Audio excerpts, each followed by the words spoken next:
living here and seeing the changes with the impersonality of what mostly are young working people, you don't see any family life. You don't see children. And I think the impersonality of the way they live, maybe the population won't grow so big because you can't have sex through a telephone. This is now central London. And what's very annoying is there were so many bars and pubs around here and late hours drinking. Now the big buildings, you sort of wonder, does anybody actually live in them? There are no lights, there's nothing that shows anyone living in it. I started working for myself at 17. I am a born entrepreneur. And I got fortunately involved in the arts from a very early age. And I probably had more courage than brains in doing exactly what I wanted, whenever I wanted. And I've also quit when I was bored with it. My name is Harold Rubin. I'm American born, first generation. I am 92 years old. I was born in 1927 in New York City. What education I had was there. I've been self-employed almost all my life. And even though I'm retired, I try to be very active.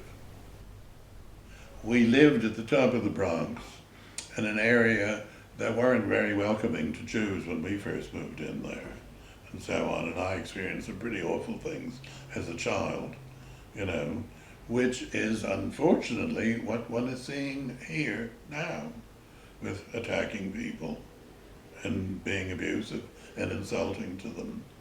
But you also saw in the Depression, it was a very sad time, and there wasn't the sort of relief from governments that is offered now, with benefits and pensions and so on.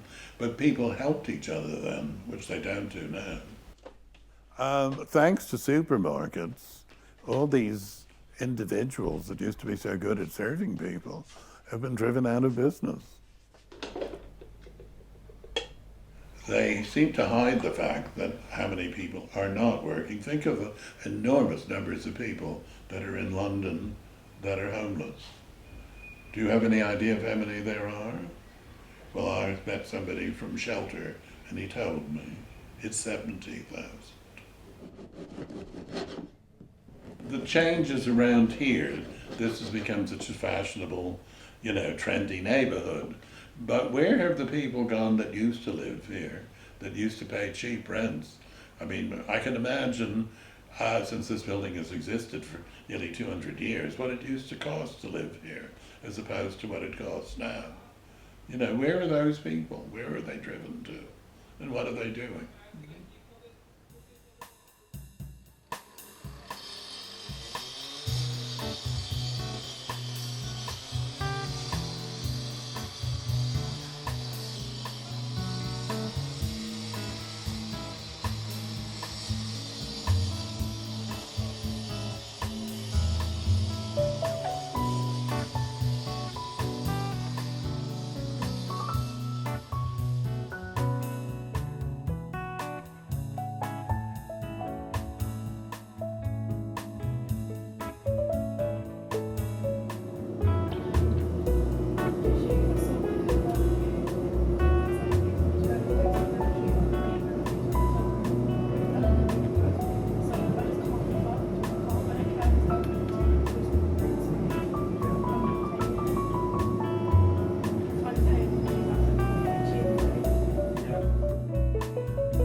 You need to know your roots.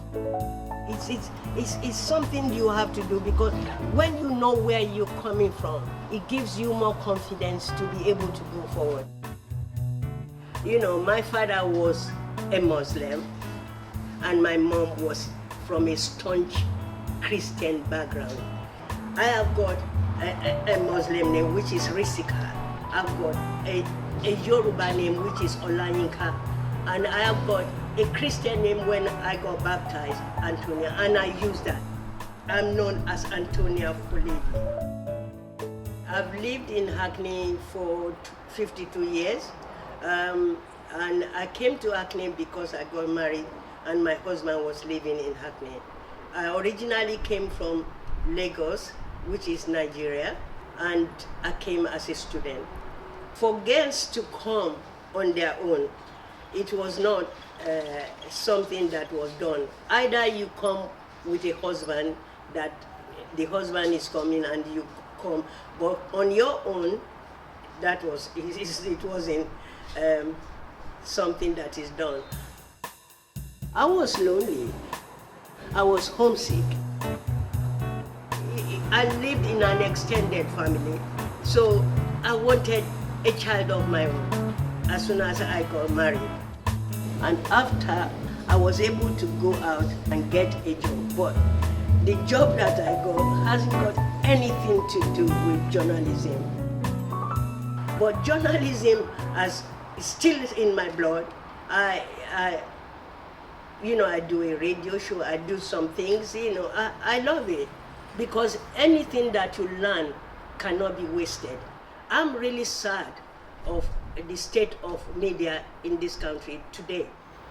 Journalism is not journalism anymore. Not when I first came here. The truth, they search for the truth and they go for the truth. And they believe that whatever they're saying is for the best of the people in the world. Now, they will suppress it, they will know it, but they will bring it out when they want to bring it out, when it suits them. That is not journalism, and I am sad about that. Hackney has been a good place. I've spent over 50 years in this place, and I expect to be comfortable. I'm comfortable in my own skin.